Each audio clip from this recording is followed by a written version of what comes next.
Ever wonder if there's an easier way to complete transactions without having to deal with online wallets, banks, and third-party applications? Well, it's possible thanks to blockchain. Here's everything you need to know about blockchain.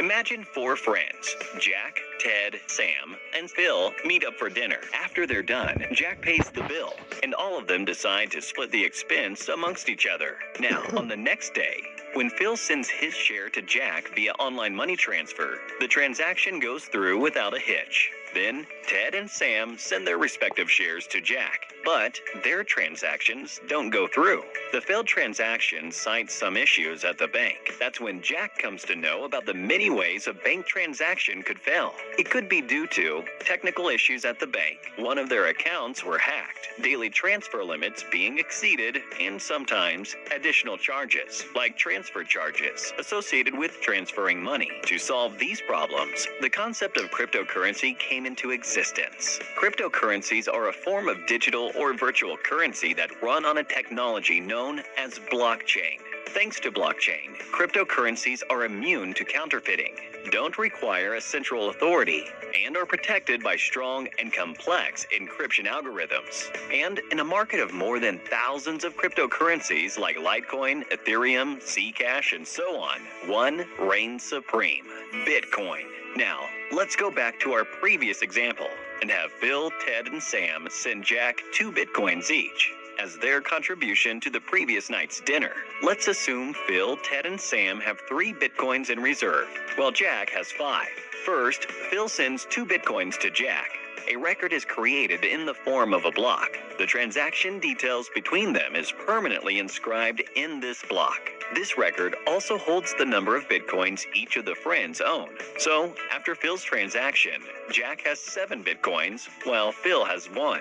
Following this, Sam and Ted send 2 Bitcoins to Jack. A new block is created for each of these transactions. These blocks hold the transaction details as well as how many Bitcoins Sam, Ted, and Jack have in reserve.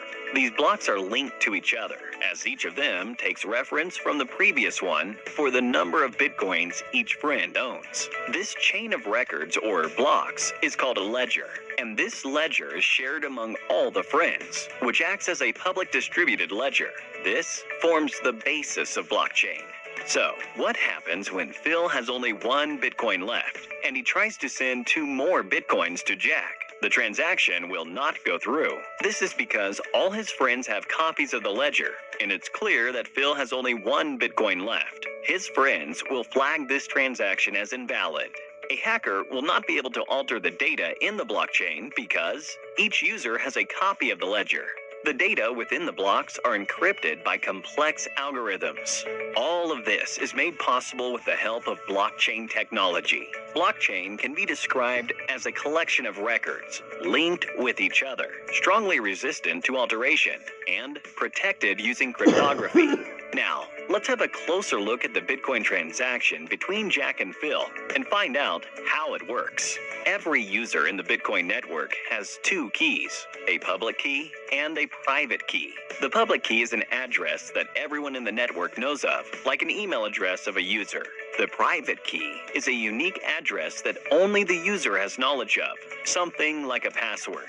First, Phil passes the number of Bitcoins he wants to send to Jack, along with his and Jack's unique wallet address through a hashing algorithm.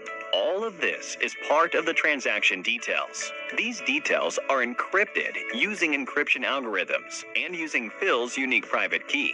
This is done to digitally sign the transaction and to indicate that the transactions came from Phil. This output is now transmitted across the world using Jack's public key. With this, the message or transaction can be decrypted only by Jack's private key, which only Jack has knowledge of. Different cryptocurrencies use different hashing algorithms. While Bitcoin uses the SHA-256 algorithm, Ethereum, which is also a famous cryptocurrency, uses one known as Ethash. This transaction and several other similar ones are taking place all around the world. These transactions are validated and then added block by block. The people who validate these blocks are called miners. For a block to be validated and added to a blockchain, miners need to solve a complex mathematical problem. The miner who solves this first adds the block to the blockchain and is rewarded with 12.5 bitcoins. The process of solving the complex mathematical problem is called proof of work, and the process of adding a block to the blockchain is called mining. With this, Phil and Jack's wallets are updated, just like every person in the network who has completed a transaction.